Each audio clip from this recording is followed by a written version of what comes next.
Hola, ¿qué tal? Buenas tardes. Bueno, yo les voy a dar una cápsula informativa y después el doctor Miguel les va a dar su clase sobre maniobras de hombro. Bueno, vamos a hablar del inicio de la ortopedia. Ok, orto, recto o que esté derecho. Pedia, educación o formación. Trauma, herida y logo, tratado. Esta es una etimología de traumatólogo y ortopedia, perdón.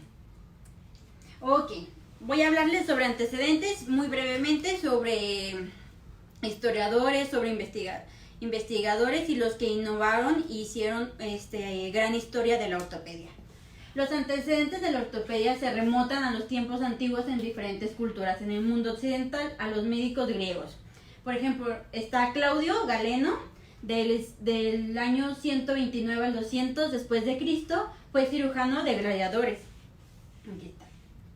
Después está Hipócrates, este es el cirujano o el médico más importante en ortopedia, bueno, el que más destaca, del año 460 al 370 a.C., él hizo el Corpus Hipocrático, tratado de las luxaciones y métodos de sus reducciones. Después está en el antiguo Egipto, se han hallado férulas en momias fabricadas con bambú, caña, madera o cortezas de árboles, almohadillas con lienzo. Uso de una muleta hay una imagen donde está el uso de una muleta en grabado realizado en el año 2800 a.C. en la entrada de la tumba Kirfón.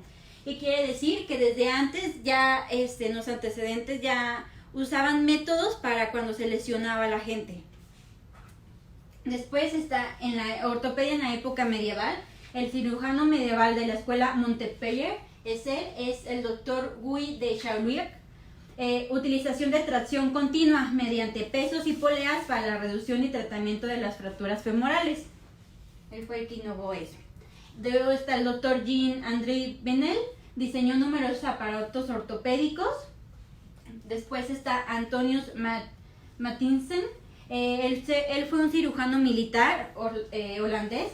Diseñó un método para recubrir y empapar las vendas de algodón con yeso.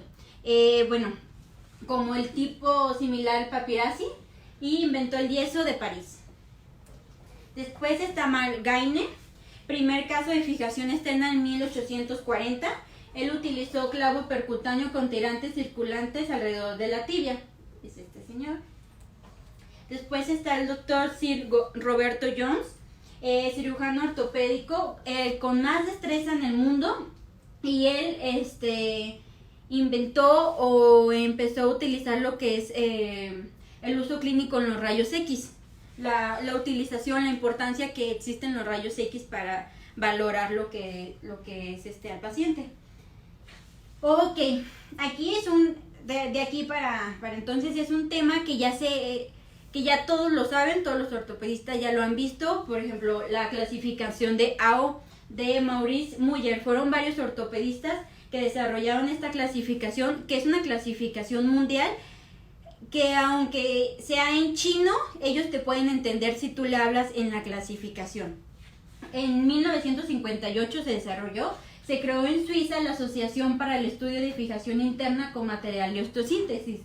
Desarrolló los principios del tratamiento de fracturas mediante osteosíntesis directa, como placas, tornillos, anclajes de alambres.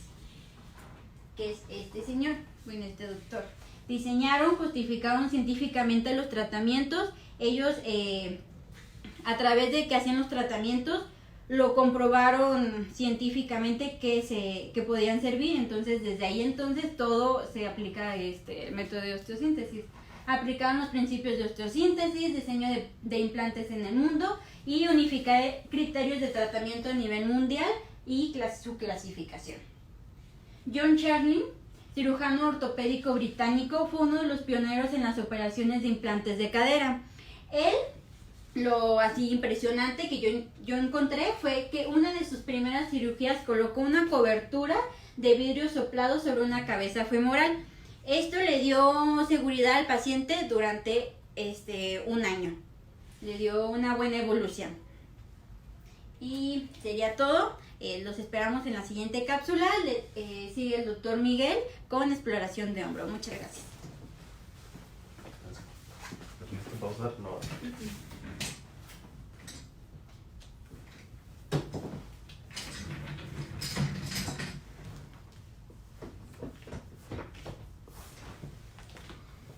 Hola, ¿qué tal? Buenas tardes. Vamos a iniciar con la clase correspondiente a este martes 10, muy a tono con los colores de la semana. Bueno, vamos a empezar a hablar de las maniobras del mango rotador en el capítulo inicial de la exploración de hombro. En este apartado no englobamos los cuadros de inestabilidad aún. Nos vamos a una exploración más dirigida primaria a los tendones del manguito rotador, y esto con la finalidad de enseñar o difundir las principales maniobras y las más directas. Como coordinador pues está el doctor José Alberto Reyes Pedrosa y la doctora Sandra Archundia.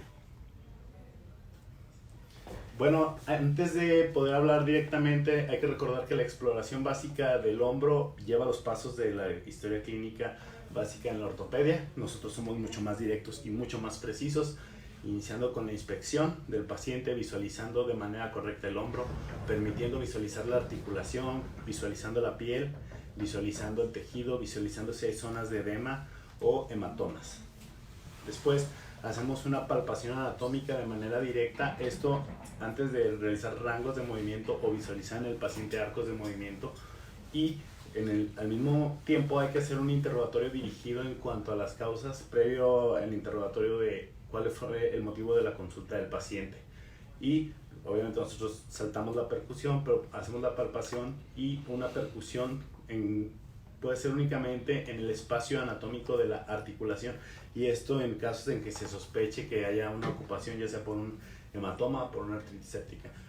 Yéndonos a la exploración dirigida, hay que recordar, y pues para quien está acompañándonos en la plática en live, que los rangos de movilidad activa del hombro, principalmente la abducción, la paradoja de Codman, que el hombro es nuestra única articulación, la más móvil. Desgraciadamente esa libertad tiene un costo biomecánico, que es lo que lo hace tan propensas a las luxaciones y a las lesiones, y los principales arcos de abducción deltoidea, que va desde 60 a 80 grados, con los rangos de movimientos del supraespinoso de 60 a menos 80 grados y a 120 grados. Hay que recordar que la abducción es por base a cargo del redondo menor y el subescapular y el pectoral mayor, y la rotación externa nos la permite el redondo menor y el infraespinoso. La rotación interna nos la permite de manera predisponente el subescapular, y la flexión y la extensión se va por el fascículo anterior del deltoides y el pectoral mayor, y la extensión por el fascículo posterior del deltoides y el redondo mayor. Entonces, si nuestro paciente de inicio puede presentar una disminución de arcos, esta situación nos permite de alguna manera dirigir cuál de las estructuras anatómicas puede estar afectada, que podría ser una abducción dolorosa, una tendinitis del supraespinoso. No quiere decir que sea siempre. Hay que recordar que hay 4 causas que se pueden estudiar en cada uno de los tendones, que es la aparición de dolor, la aparición de debilidad, la aparición de una cronicidad o una limitación de arco, y finalmente una limitación total por una cicatrización o una artrosis, y la afectación de la rotación interna a cargo de la tendinitis del subescapular, de la rotación externa por una tendinitis del infraespinoso y una rotura parcial. Pero entonces vamos a las maniobras dirigidas. Las primeras, y las que nos permiten checar el espacio subacromial, que serían las dos, el arco doloroso y la maniobra de impingement o de Neer, o como la conocemos.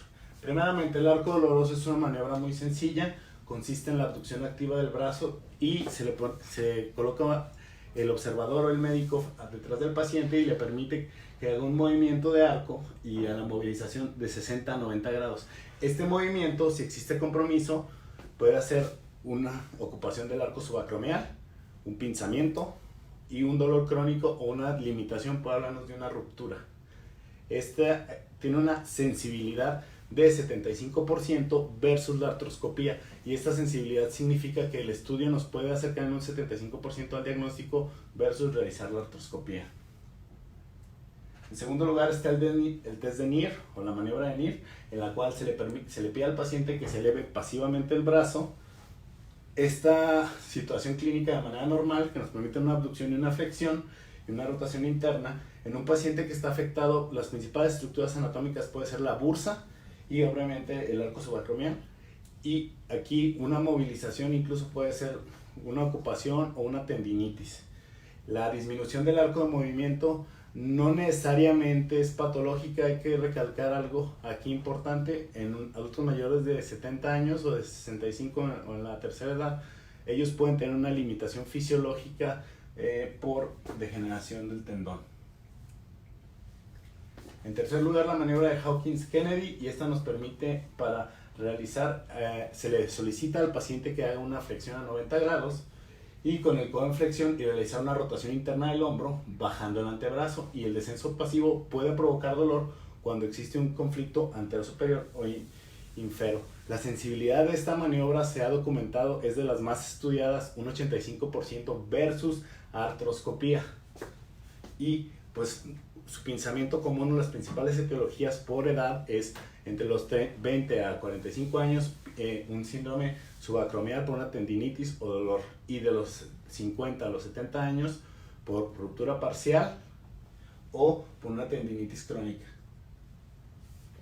La maniobra de Jochum, la menos estudiada de estas maniobras para el arco subacromial, con una sensibilidad de solo el 70% versus artroscopía, y que esta maniobra nos permite, y se le solicita al paciente, colocar la mano del lado explorador contralateral y elevar activamente el codo contra la resistencia de la mano del explorador, y esto provoca dolor cuando existe un conflicto antero-inferior.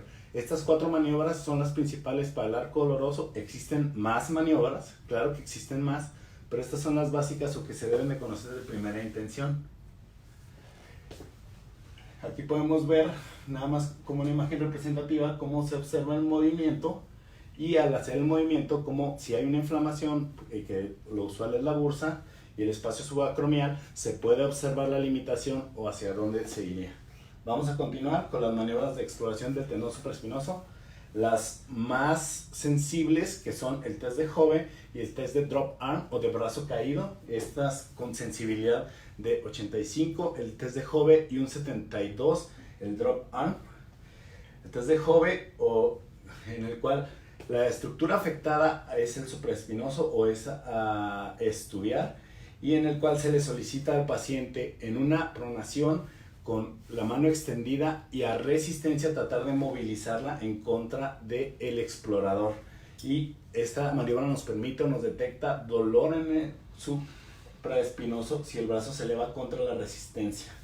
El drop test arm, que es el signo del brazo caído, el paciente coloca en una sedestación y realiza una abducción de 120 grados con el antebrazo en extensión, y realiza esta posición en una presión para irla bajando lentamente.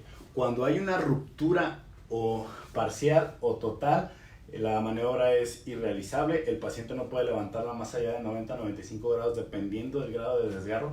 Cuando hay una tendinitis, el paciente siente atención en el supraespinoso y la puede mantener. Esta es de las más limitantes, y como mencionan uno de los autores en la bibliografía, es de las que más calla grito, o como viene shut out, que el paciente la nota. El médico en la exploración la nota a principio, es una de las más obvias o de las más directas. Vamos a continuar con las maniobras de exploración del tendón de la porción larga del bíceps. Aquí hay 3, el test de Speed, el test de Jergason y el signo de Popeye. El signo de Popeye es el más obvio, es el más clínico, el más lógico. Iniciamos con el test de Speed, en el cual se le solicita al paciente en una extensión aproximadamente a 120 grados, realizar en contra de resistencia la mano del explorador, la flexión y elevar la extremidad. El paciente con el hombro en flexión de 45 y el codo extendido y la mano en supinación intenta elevar el miembro superior, y cuando se produce el dolor se observa. Ahora, en la maniobra de Jergason, el paciente intenta supinación de la mano y la flexión del codo, y esto haciendo la contra en la extremidad. Por último, el más obvio, el signo de Popeye, y este es indicativo de la ruptura de la porción larga del bíceps. Lo que sucede es que hay una retracción y el músculo se mantiene en una pseudoflexión, como le llaman del fisicoculturista, cuando el paciente se encuentra en la extremidad de reposo. Este es un indicativo de tratamiento quirúrgico y clínicamente es una de las más obvias. Ahora vamos a continuar con las 2 maniobras más conocidas o las más sensibles. Napoleón con sensibilidad de 78% y Gerber o Liftos con 86% contra artroscopía. El signo de Napoleón nada más evalúa la capacidad del paciente para mantener la palma de la mano pegada al abdomen mientras se coloca el codo en posición anterior al plano de la escápula. Esto significa que el paciente colocado se coloca la extremidad en el abdomen y se hace justo en la orientación de la escápula y se puede realizar sentado o de pie. Una diferencia entre hombro sano y lesionado durante esta prueba indica debilidad del subescapular. El test de Gerber, uno de los más lógicos y más olvidados, ya habíamos mencionado que lo único que se solicita al paciente es tocarse la parte posterior de la espalda, haciéndolo de 5 a 10 centímetros de separación de la espalda en la articulación. Esta tiene además una variación anatómica, una variación exploratoria que se solicita realizar la maniobra con la mano sana para valorar la elevación o la limitación del arco de movimiento. Por último tenemos las maniobras de exploración del tendón del infraespinoso, tenemos paté y la prueba del infraespinoso. La maniobra de paté que se debe realizar cuando el paciente se encuentra sentado y en el cual se le solicita al paciente elevar la extremidad en contra en abducción de 90 grados con el codo en flexión y se intenta hacer una rotación externa. Esta maniobra es muy importante y nos da una característica específica. Cuando el paciente tiene grados de inestabilidad, que aún no vamos a hablar de ellos, vamos a hablar en la siguiente, se puede sentir la sensación de aprehensión o de una pérdida o de una subluxación. Esto por la pérdida de los elementos estáticos de la cápsula. Y de esta manera se realiza. Aquí esta manera nos permite valorar el infraespinoso. Y por último la rotación externa en contrarresistencia, en la cual se le solicita al paciente una evaluación de la rotación, se coloca la extremidad a 5 o 10 centímetros en abducción de 90 grados y una rotación, y esta nos permite valorar el supraespinoso. Como ven, existen muchas maniobras de exploración clínica. Estas maniobras que estamos presentando son las que están estudiadas, que tienen una mayor sensibilidad para sugerir cuadros de tendinitis, de ruptura o parcial o total o una lesión masiva del mango rotador, y son las que están recomendadas por la Asociación Americana y la Asociación Española de Reumatología Clínica. Bueno, terminamos por el día de hoy, damos la plática por sentada, agradecemos la atención aquí desde Guadalajara en Top. Muchas gracias, que tengan buena tarde.